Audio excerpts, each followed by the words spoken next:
Bismillahirrahmanirrahim. Assalamualaikum warahmatullahi wabarakatuh. Perkenalkan, nama saya Karul Nisa, NIM 15721111420, kelas FM 20C. Nah, baiklah, di sini saya akan menjelaskan dengan menggunakan rasio likuiditas dengan mengambil laporan keuangan perusahaan pada PT Matahari Putra Prima pada tahun 2018-2019.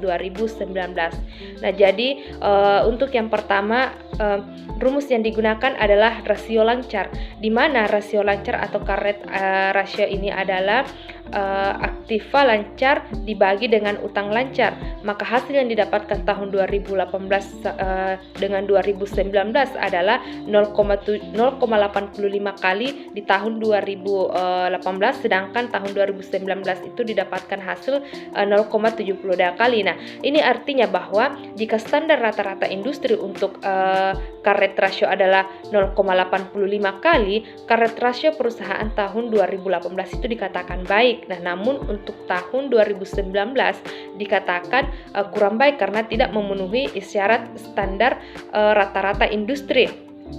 Oleh karena itu, kondisi di tahun 2019 perlu dikhawatirkan mengingat rasio lancar yang dimiliki perusahaan masih di bawah rata-rata industri yang dibutuhkan guna menumbuhkan tingkat kepercayaan berbagai pihak kepada perusahaan.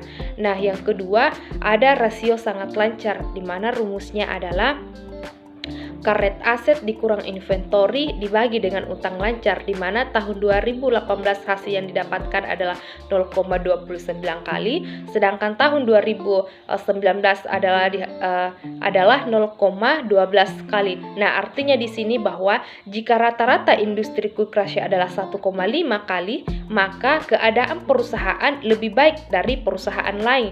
Nah, karena kondisi ini menunjukkan bahwa perusahaan tidak harus menjual persediaan bila hendak melunasi utang lancar, tetapi dapat menjual surat berharga atau penagih piutang. Nah, demikian pula sebaliknya, jika rasio perusahaan di bawah rata-rata industri, keadaan perusahaan lebih baik dari perusahaan lain. Nah, hal ini menyebabkan perusahaan harus menjual persediaan untuk harga yang normal relatif sulit, kecuali perusahaan menjual di bawah harga pasar yang tentunya bagi perusahaan jelas menambah kerugian.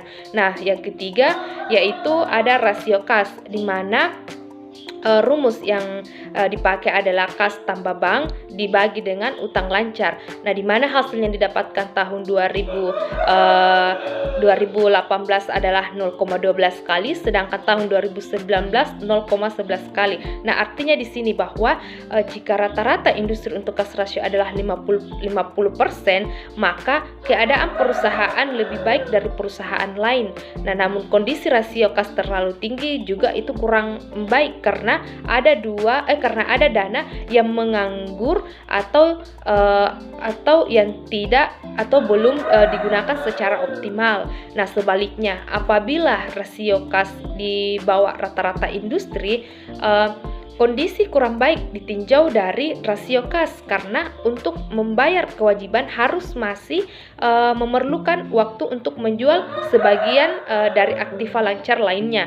Nah, yang keempat itu atau yang terakhir adalah rasio perputaran kas, di mana rumus yang digunakan adalah penjualan bersih dibagi dengan modal kerja bersih. Nah, di sini hasil yang didapatkan di tahun 2018 adalah minus 0,038 kali, sedangkan tahun 2019 didapatkan minus 0,030 kali. Nah, artinya di sini jika rata-rata industri untuk perputaran kas adalah 10%, maka keadaan perusahaan dikatakan baik. Nah, karena kondisi sama dengan rata-rata industri. Namun di tahun 2019 itu keadaan perusahaan kurang baik karena masih cukup jauh dari rata-rata industri. Nah, baiklah, jadi itulah yang saya sampaikan. Lebih dan kurangnya mohon dimaafkan. Wabillahi taufik wal hidayat. Assalamualaikum warahmatullahi wabarakatuh.